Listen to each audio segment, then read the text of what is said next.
ଜୟଗୁରୁ। ଆଜିର ଇଷ୍ଟ ପ୍ରସଙ୍ଗରେ ଆମର ଆଲୋଚନା ନାରୀର ଅର୍ଥନୈତିକ ଦାୟିତ୍ୱ କିଭଳି ଭାବେ ହେବା ଉଚିତ। ଝିଅମାନେ କେବଳ ଶରୀରର ବିନ୍ୟାସ କରିଲେ ହେବନି, ମନର ବିନ୍ୟାସ ବି ହେବା ଦରକାର। ସେହିପରି ସ୍ନିଗ୍ଧକର, ପୁଷ୍ଟିକର, ସନ୍ଦୀପନୀ ଅଭିଗମନ ହେବା ଦରକାର। ସ୍ତ୍ରୀ ହୁଏତ ଖୁବ୍ ସଜ ହୋଇ ମନଭୁଲାଣିଆ ଚଳନାରେ ସ୍ୱାମୀଙ୍କର ଅନ୍ତରଙ୍ଗ ସାନ୍ନିଧ୍ୟକୁ ଆସିଲା, ସ୍ୱାମୀଙ୍କର ମିଳନ ଆଗ୍ରହ ହେଲା। ସ୍ତ୍ରୀ ମୁହଁରୁ ସେତେବେଳେ ହୁଏତ ଭକ୍ କରି ବିରକ୍ତିକର ଗନ୍ଧ ଛାଡ଼ିଲା। ସେହି ମିଳନରେ ଯଦି କୌଣସି ସନ୍ତାନ ହୁଏ, ତା'ର ପ୍ରାଣ ସ୍ନାୟୁର ବୈକଲ୍ୟ ପ୍ରାୟ ନିଶ୍ଚିନ୍ତ।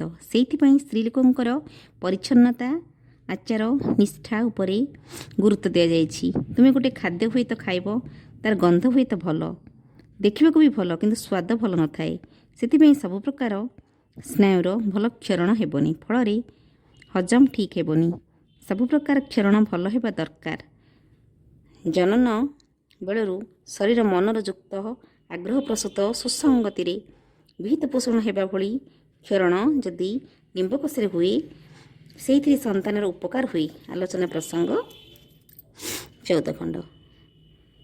ଶ୍ରୀ ଠାକୁର ଝିଅମାନଙ୍କର କ'ଣ ଭିକ୍ଷା କରିବା ଭଲ? ଶ୍ରୀ ଠାକୁର କହୁଛନ୍ତି ତାହା ଭଲ ନୁହେଁ, ଅପକର୍ମ ଛଡ଼ା। କିନ୍ତୁ ଗୃହସ୍ଥଳୀ ଭିତର ଦେଇ ସ୍ୱ ବୈଶିଷ୍ଟ୍ୟ ଅନୁଯାୟୀ କିଛି କିଛି ଉପାର୍ଜନ କରିବା ଶିକ୍ଷା ଓ ଅଭ୍ୟାସ ସେମାନଙ୍କର ରହିବା ଉଚିତ। ଏଇଟା ନଥିଲେ ପିଲାମାନଙ୍କ ମଧ୍ୟରେ ଅର୍ଜନ ପଟୁତ୍ୱ ଗଜାଏ କମ୍। ତା ଛଡ଼ା ପରିବାରର ଅଭାବ ଅସୁବିଧା ସମୟରେ ବି ତାହା ଅତିକ୍ରମ କରିବାର ବୁଦ୍ଧି ସେମାନଙ୍କର ମଥାରେ ଖୋଜେନା। ଆଜେ ବାଜେ ଉଦ୍ଭୂତ ଜିନିଷ ଯାହା ଫୋପାଡ଼ି ଦିଆଯାଏ, ତାହା ନଷ୍ଟ କରାଯାଏ। ତା'ର ଲାଭଜନକ ଅସତ୍ ବ୍ୟବହାର କିପରି ଭାବେ କରିବାକୁ ହୁଏ, ତା'ର ବି ସେମାନଙ୍କର ଜାଣିବା ଦରକାର। ଏହି ଭାବେ ଯେଉଁମାନେ ଚାଲି ଜାଣନ୍ତି, ସେମାନଙ୍କର ସଂସାରର ଅଭାବ ଅନାଟନ କମ୍ ହିଁ ହୁଏ। ସୁଶୃଙ୍ଖଳ ଭାବରେ ସଂସାର କରି ଶିଖିବା ଝିଅମାନଙ୍କର ଶିକ୍ଷାର ଗୋଟେ ଅଙ୍ଗ। ସୁଗୃହିଣୀମାନଙ୍କର ସାହଚର୍ଯ୍ୟରେ ପାରିବାରିକର ଏହି ଶିକ୍ଷା ସଞ୍ଚାରିତ ହୁଏ।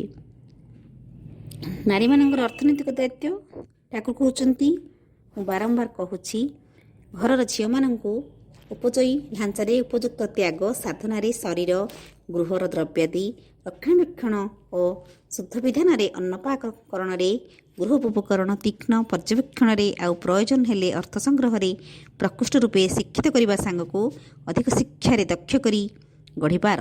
ସଂସାରର ଯଦି ଲକ୍ଷ୍ମୀ ଚାହୁଁ, ଦକ୍ଷ କରି ତୋଳ ଝିଅମାନଙ୍କୁ ବାସ୍ତବରେ ସବୁ ଦିଗରୁ ସତ୍ରେ, ନଚେତ୍ ସମାଜ ମୁହୂର୍ତ୍ତରେ ଅବସାୟିତ ହୋଇ ଉଠିବ ଦିନକୁ ଦିନ।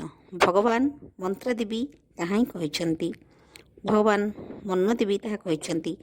ବିକୃତବଶତଃ ଝିଅମାନେ ସେତେବେଳେ ହିଁ ନିଜକୁ ପରାଧୀନ ମନେ କରନ୍ତି, ଯେତେବେଳେ ଏକମୁଖୀନତା ସେମାନଙ୍କର ବହୁମୁଖୀ ପ୍ରବୃତ୍ତିକୁ ନିରୁଦ୍ଧ କରିବାକୁ ଚାହେଁ। ଯଦିଓ ସେମାନଙ୍କର ଏକମୁଖୀ ବୈଶିଷ୍ଟ୍ୟରେ ସେମାନେ ଚିରନ୍ତନ ସ୍ୱତଃ ସ୍ୱୟଂ ସ୍ୱାଧୀନ।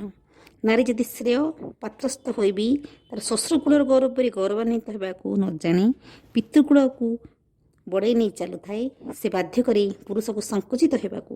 ସ୍ତ୍ରୀର ପିତୃକୂଳର ଗୌରବ ଉପଭୋଗରେ ଅଭିଦୀପ୍ତ ନ ହେବାକୁ ଅଭିଶପ୍ତ ହୋଇ ନମନ୍ୟତାର ପ୍ରତି ପଦକ୍ଷେପରେ ବ୍ୟତ୍ୟୟ ଓ ବିଦ୍ୱେଷ ସାଉଁଟି ନେଇ ଚାଲୁଥାଏ। ସେଇଠାରେ ଯେଉଁ ସ୍ତ୍ରୀ ସ୍ୱାମୀ ଓ ସଂସାର ପ୍ରତି ସହାନୁଭୂତି ଓ ଦାୟିତ୍ୱସମ୍ପନ୍ନ ନ ହୋଇ ଉପଯୋଗୀ ସେବାଭିମୁଖ ହୋଇବି ଭୋଗା ଉପକରଣ ଏବଂ ଖୋରାକି ପୋଷାକର ଦାବି କରି ସ୍ୱେଚ୍ଛାଚାରିଣୀ କ୍ଷେପଣାସୀ ସଂସାରରେ ତୁରିତ ଦୁର୍ଭାଗ୍ୟ ପ୍ରସୟ ତା'ର ସର୍ବନାଶ। ସମ୍ବିତି। ଜୟଗୁରୁ।